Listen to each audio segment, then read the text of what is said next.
Hey guys, so today I'm sitting down and retesting a bunch of makeup that is on the chopping block. So these are products that I'm not sure if I want to keep in my collection, but I do want to give them a few more chances before I decide. We are heading into declutter season on my channel. I do like to do a big collection declutter late spring, early summer. I am planning on starting that series at the end of this month, so definitely wanted to take some time to retest some products that I'm not sure about, and also potentially get your opinion on these products if you've tried them, if you have any tips or tricks for me to make them work.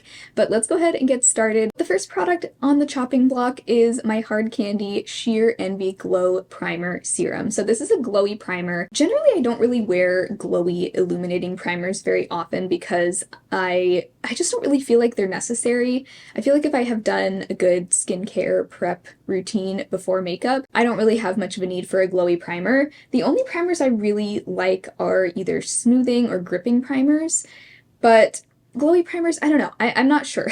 But I did want to give it a few more chances because, like I said, I haven't tried it very many times, and who knows, maybe I'll end up really liking it. So today I want to just try this on one side of my face. As you can see, it is very glowy.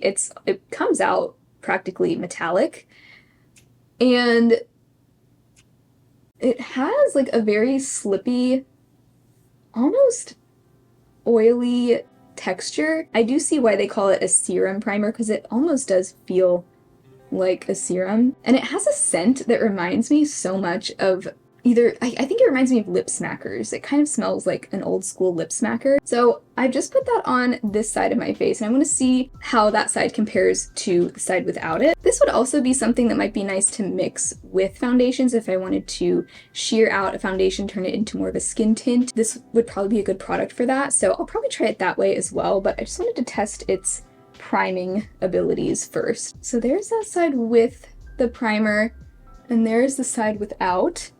With this primer, I've noticed it doesn't really set down, and it almost feels like I have like an oil on my face. Usually the foundation I like to use when I'm testing other products underneath is the ColourPop Pretty Fresh foundation, just because this is such a neutral foundation in terms of finish and coverage. It's just very reliable. I feel like I know this foundation really well, so it's good to test alongside new things. This is obviously not on my chopping block. This is one of my favorite foundations, and I'm actually getting close to being done with it too, so that's exciting. Okay, so there we are with the foundation on. I have this side without any primer and this side with. You can definitely see the glow here on this side. I definitely see a difference. This side looks a lot more like satin matte, which is typically the finish that this foundation has, and then this side does look very glowy. I mean, it does look pretty. I will be curious to see how well this side holds up compared to the side without primer. Because this primer has such an almost like oily consistency, I'm wondering if that's going to cause the foundation to slide around underneath. So I will probably leave a pinned comment under this video to let you know how it wore. I don't have any concealers or anything on my chopping block, so I'm just going to go ahead and use the combo I've been doing recently, which is the Sigma Color Corrector and the NYX Bear With Me Concealer Serum. Next, I have two blush products, both from Kaja, that I wanted to test today. I'm going to test one on either side today. First is the Cheeky Stamp in the shade Koi. This is actually, both of these are a really similar light peachy color, so that's why I want to compare them and see how different are they actually. This Cheeky Stamp is really fun. It has like a little heart-shaped stamp, and you pick it up from this cushion here. My problem with this is that it is really, really light and sheer. I think this is probably the lightest shade in the whole line, and it's almost a little too subtle for me. You guys know I like my strong, intense blushes, and I'm not sure if this is quite pigmented enough for me, but I'm going to apply this on this cheek. See, it has a little stamp applicator, and then I will typically just blend that out with a brush. See, it blends out so incredibly sheer, like, it's really like a barely there color. I'm going to build up some more. I'm gonna pick up anything that's left on that stamp with my brush and I mean, that is a really pretty shade. I like that shade. It's just so subtle. Actually, the more I look at it, the more I do like that. Maybe it's not too light. I think it would be nice for not necessarily filming days, because I do feel like when I'm filming, the lights kind of wash it out a little bit. But in person, this might be a nice, just subtle, everyday blush. So the other blush I wanted to try, this is actually more of a multitasker product. You can use it as a blush or as an eyeshadow. And so I'm going to try it for both today, I think. This is the Whipped Dream in the shade Meringue Pink. Similar light peachy color to that other one. I'm going to try this one on this side. This one is a little more pigmented, but it does sheer out quite a bit as you blend it. See? That is really pretty. I just haven't worn these very much. I wore the Cheeky stamp quite a few times in February because I think it was in my everyday makeup drawer for Valentine's Day, but this one I haven't worn very much since I got it, so I just want to kind of give it a fair shot. Add a little more. I do like how that's blending out. It has a very like moussey, velvety feel. So there's that one. You can see that one is showing up a lot better than the Cheeky stamp, but the color itself is similar. It's kind of it's like almost dusty peach kind of color. So far I'm liking the Whipped Dream a little bit better than the Cheeky stamp, but honestly this Cheeky stamp, I was thinking it probably wouldn't be too hard to pan this because it's literally just a cushion there with like liquid blush inside of it, and I just feel like there can't be that much product in there. So part of me just wants to try and pan that because I don't think it would be too difficult to do. And I do think that looks nice. Okay, so I set my under eyes with the usual e.l.f. Halo Glow setting powder, and then I set the rest of my face except for the cheeks. I didn't really set the blush, but everything else I set with the LYS Triple Fix setting powder. So that brings me to the next two cheek products on my chopping block. Both of these are from Sigma. They sent these over to me earlier this year. The first one is this matte bronzer. This is in the shade Medium. I know they make a light shade as well. That probably would have been the most ideal shade for me. This medium shade, I think it's too dark for me, but I want to just test it. For me, the ideal bronzer shade is something more like this Fenty shade, which is the shade In the Sun. It's not that much lighter than the Sigma one, but let me swatch them next to each other so you can really see the difference. Sigma one is on top, Fenty is on the bottom. You can see the Sigma one is a lot deeper. That, I think, is just a little too deep for me. Yeah, I think it's too deep, but let's try it out, because I truthfully have not used it very many times.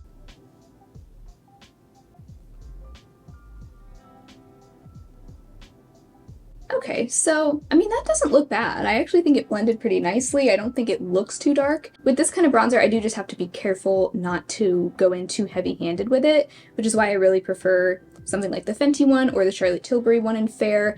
Really just like, my favorite type of bronzer is the kind that's just super light, barely deeper than my skin tone so that I don't have to worry about it going overboard. But I mean, I do think that looks nice, especially for the summertime if I want something a little bit more noticeable. I think I would like it even more if I had the light shade, but I don't know. I actually am really liking the way that looks. So maybe we'll keep that one around. Then for highlighter, I wanted to retest the Sigma highlighter. This is in the shade Sizzle. Okay, I am so sorry, but all day today there has been a car alarm going off, just on and off all day. Like it keeps stopping and starting again. I have no idea what is going on, but hopefully that's not too distracting. Anyway, so this is the Sigma highlighter in Sizzle. I really just want to test this and see if it's too dark for me, because last night I swatched all of my highlighters, blushes, and bronzers just to go through and see like if I had any overlap, if I had any shades that, you know, looked too dark for me. This one, when I swatch it heavily there, I mean, it definitely looks like it would be too dark for me, right? Because when I turn my hand, you can really see the base of it is much deeper than my skin tone. But of course, when I apply highlighter to my face, I'm not applying such a heavy amount as I would in a swatch. So because I've only used this a couple times, and honestly, I don't remember if it was too dark, so let's try that on.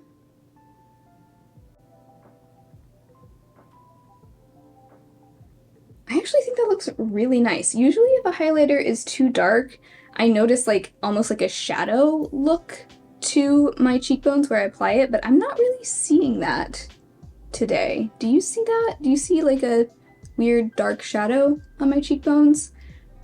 I feel like it works just because I do use such a fluffy highlighter brush. I do think that looks really nice. Well, so far everything's working nicely. I'm not hating anything yet. Okay, so you'll never guess which palette is on my chopping block. Just kidding. You probably already guessed, slash maybe it was already in the thumbnail. But we meet again. Subculture. This is not the first time it's been on my chopping block. I came this close to decluttering this before we moved last year, and I didn't, clearly.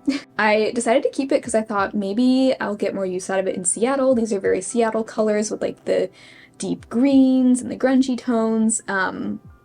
I think I've used this all of one time in the almost year that we've been here, so I think it might be time to part ways with this palette, but I want to give it one more chance. Also, I feel like it goes well with my shirt today, so, you know, let's give it a shot. So, I'm gonna start out with Dawn. I'm thinking I'm gonna do something very, like, green and yellow today, but I also want to keep it somewhat light and springy. So I'm starting out with Dawn, just in my crease, just buffing it all the way through. I think I want to do this matte peach all over the lid. This is the shade Roxy.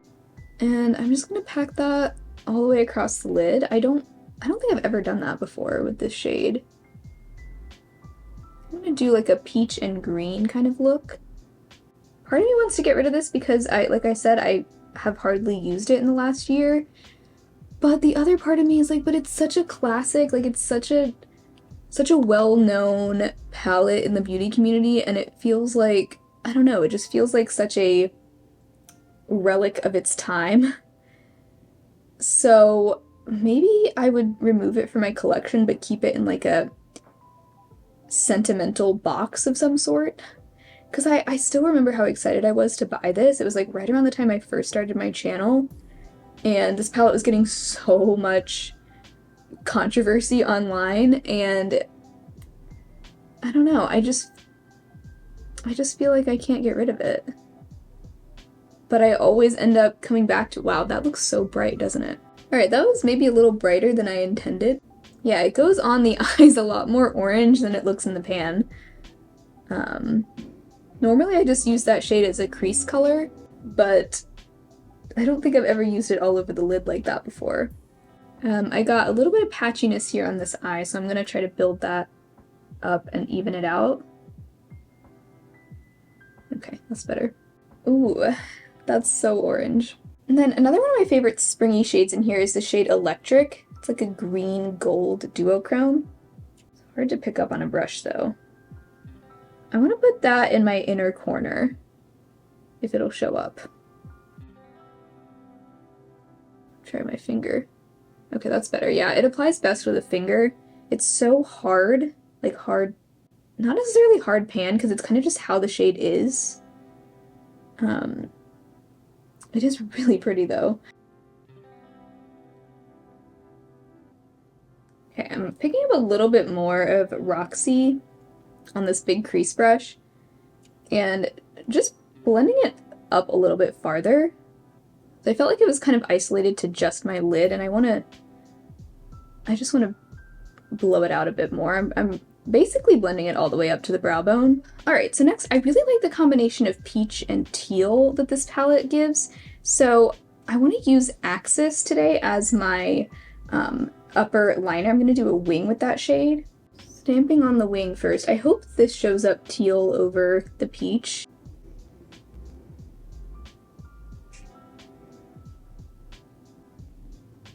Okay, so I do think that's a really fun combo with the peach, the light green, and that deep teal. On my lower lash line, I think I'm just going to do Dawn. I want to do that just really lightly here on the lower lash line. So I want to keep the lower lash line really light and fresh. Well, I have to say, I really like the way this look turned out, and this is the way it always goes with this palette. I pull it out and use it, I always really like the look I get, and then I still somehow don't find myself reaching for this palette very much at all. unless I'm forcing myself to use it. So I do want to make sure to keep all of these chopping block items out in a separate basket so that I can make sure to keep playing with them and trying them different ways before I decide if I'm going to keep them or not. But I don't know, this palette is always on the chopping block, but then I always don't declutter it, so I don't know. Alright, so I finished off with some mascara. I used the Tarte Man-Eater mascara. On the lips, the only real lip product on my chopping block, because I did a big lip declutter last month, the only one that's still sort of on my chopping block is the e.l.f. Glossy Lip Stain in the shade Coral Cutie. I do like this product. I think it looks really pretty. It just doesn't really leave a long-lasting stain on my lips, but I think it'll go nicely with this orangey peach eye look. I'm going to pair that with my Essence Soft and Precise Lip Pencil in Happy, which I really love. I'm definitely not getting rid of this, but this is such a nice lip liner. It gives a really nice blurred look. If you like a really blurry lip, this is a great formula for that. Now for the e.l.f. lip stain. Oh, that matches the eye almost perfectly. I also want to try this lip stain as a blush. I think that would be fun. I haven't tried that yet, but I will make sure to do that sometime this month. Okay, well, for a bunch of chopping block items, I have to say I really like this entire look. I actually liked all of the products that I retested today. The only two that I think I could probably do without would be the Hard Candy Glowy Primer. I mean, I think it's giving a pretty glow to my skin, but honestly, if I want glow added to my complexion, I'm more likely to use the e.l.f. Halo Glow Liquid Filter, because this has good coverage, and I like mixing this with my foundations. This has such an oily texture, I'm not so sure it's going to be great for, like, actually holding up on my skin, but I will leave a pinned comment below and let you know how well the primer side wore compared to the side without. I think both sides look nice. I do think the side without primer looks a lot smoother and less textured because it doesn't have that added shine that's making light bounce off all of my texture. But the glow it gives is really nice. Let me know if you have any thoughts on this primer. Do you have it? Do you love it? Do you have another way of using it that you think I should try? I'm definitely still on the fence also about the Kaja Cheeky Stamp in Koi, just because it is so subtle. I mean, it's definitely showing up. It's just more subtle than what I typically prefer, and I do like the look of that Whipped Dream on this side, and I just realized I did not use this on the eyes today. I'll make sure to use this on the eyes soon and report back and let you guys know how it went. But I think it's good that I just did a look solely using Subculture, because I really needed to give this another solid chance, and I have to say I really do like how this look turned out.